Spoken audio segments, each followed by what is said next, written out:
تو مقولہ یہ مشہور ہے عربی میں کہ حتف العلم بالعمل فإن أجاب وإلا ارتحل. حتف العلم بالعمل، علم جب آتا ہے تو عمل کو آواز دیتا ہے کہ بھئی آؤ تم بھی آؤ. حتف العلم بالعمل، حتف کا معنی آواز دینا. علم نے آواز دی کس کو؟ عمل کو، کہ میں تو آ گیا ہوں تم بھی آؤ. فإن أجاب، اگر وہ اس کا جواب دے دے اور اس کی دعوت کو قبول کر کے وہ بھی آ جائے تب تو ٹھیک.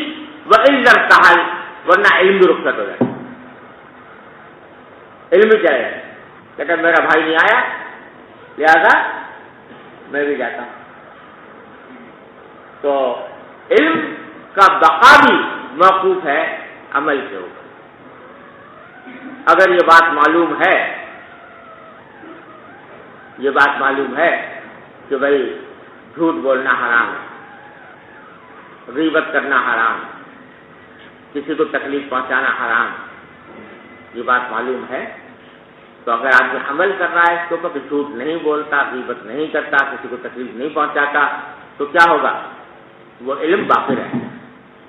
اور اگر علم تو حاصل ہو گیا لیکن عمل ہے نہیں، جھوٹ بول رہا ہے، غیبتیں کر رہا ہے، لڑائی جھگڑے کر رہا ہے بلا وجہ، یہ سب کام جو ہیں اس کے نتیجے میں علم درست کر رہے ہیں.